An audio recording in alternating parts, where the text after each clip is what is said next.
Konnichiwa! Welcome to this video, which is the 16th lesson of the basic Japanese series for beginners. You will learn the verbs arimasu and imasu, which denote the presence of a thing or a person. I have also discussed some words related to these verbs. Then you will learn the particle ga, which indicates the object of a predicate, and the particle ni, which indicates the place where a thing or a person is. At the end, you will learn how to ask the reason using the interrogative why, and you will also be able to state the reason using because. So please watch it till the end. Let me begin with some words related to inanimate existence. The first one is jikan, which is time. Next is okane, which is money. Shitsumo is question. Jishin is confidence. Netsu is fever. And the last word is kusuri, which means medicine. Next, let me go to some words related to animate existence. The first one is kazoku, which is family. Next is ryoshin, which is parents. Kodomo is children. Tomodachi is friend. Inu is dog. And the last word is neko, which means cat. Next, let me go to the verb arimasu, which denotes the presence of a thing. Arimasu means to exist or have, and it indicates inanimate existence such as objects, ideas, events, etc. It is also used when what is present does not move by itself, although it is animate. For example, plants. The past tense of arimasu is arimashita and the negative is arimasen. Next, let me go to the verb imasu, which also means to exist or have, but it is used when what is present is animate and moves by itself, such as people or animals. The past tense of imasu is imashita and the negative is imasen. To know how to form the negative and the past tense of verbs in general, please watch my video on verbs. Next, let me go to the particle ga, which indicates the object of a predicate when used with verbs of possession such as arimasu and imasu. Let me give you some examples. Jikan means time, kyo means today, and arimasu means to exist or have. Now, to say I have time today, in Japanese, it will be Watashi wa kyo jikan ga arimasu. To say Mr. Aoki does not have money, let us replace watashi with Aoki-san, jikan with okane.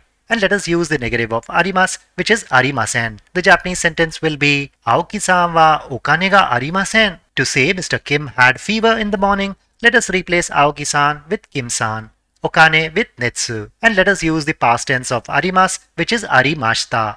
So the Japanese sentence will be Kim-san wa asa netsu ga arimashita. Next, let us see some examples with the verb imasu. Kazoku means family and imasu means to exist or have. And this verb imasu is used for people or animals. Now, to say I have a family, in Japanese, it will be Watashi wa kazoku ga imasu. To say Mr. Rao does not have friends, let us replace watashi with Rao-san, kazoku with tomodachi, and let us use the negative of imasu, which is imasen. So the Japanese sentence will be Rao-san wa tomodachi ga imasen. To say Mr. Ali had a cat last year, let us replace Rao-san with Ali-san, tomodachi with neko, and let us use the past tense of imasu, which is imashita. So the Japanese sentence will be Ali-san wa kyonen neko ga imashita. I hope the usage of arimasu and imasu is clear. Do you have any questions? Nanika means any, shitsumo means question, and arimasu means have.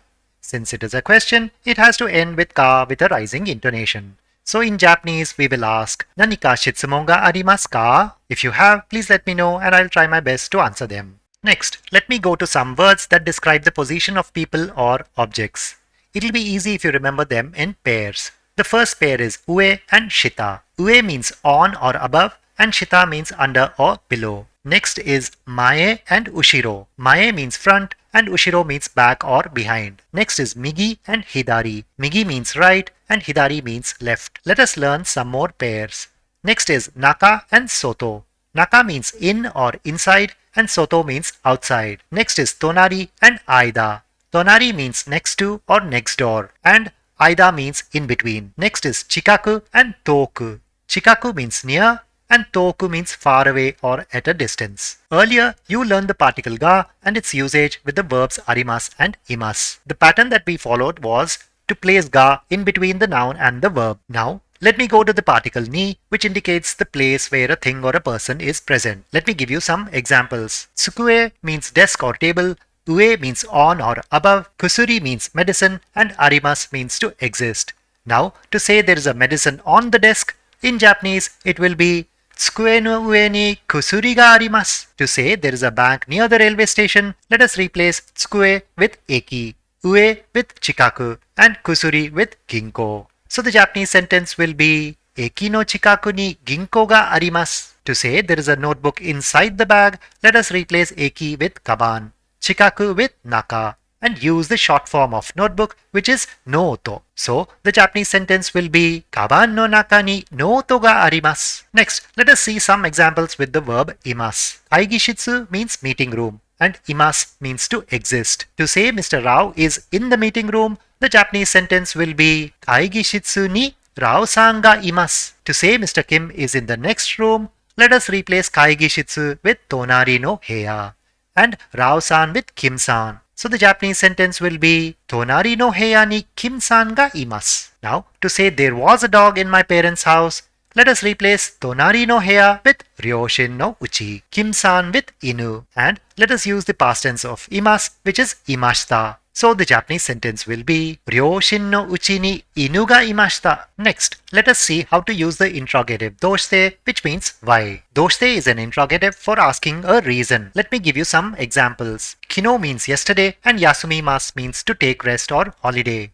Now, to ask why did you take a holiday yesterday, we will start with doshite. And the question will be doshite kino yasumimashita ka? For stating the reason, we will use the word kara, which means because. But you must note that kara will be attached at the end of a sentence or a phrase, and its position is different from that of its English equivalent. So, if the reason is I had fever yesterday, in Japanese, the reply will be kino netsu ga arimashita kara. Let us go to the second example.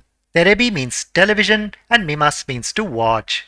Now, to ask why won't you watch television? In Japanese, the question will be Doshite terebi o mimasen ka? And if the reason is I have an exam tomorrow, the reply will be Ashita shiken ga arimasu kara. Let us go to the third example. Byoin means hospital and ikimasu means to go. Now, to ask why will you go to the hospital? In Japanese, the question will be Doshite byoin e ikimasu ka? And if the reason is there is no medicine in the house, the reply will be Uchi ni kusuri ga arimasen kara. Let us go to the last example. Ginko means bank and ikimasu means to go. Now, to ask why did you go to the bank? In Japanese, the question will be Doshite ginko e ikimashita ka? And if the reason is there was no money, in Japanese, the reply will be Okane ga arimasen deshita kara. You can also say Okane ga arimasen deshita kara ginko e ikimashita. Just take care of the position of kara, which is different from that of its English equivalent. So that is it for now. I hope this video was useful.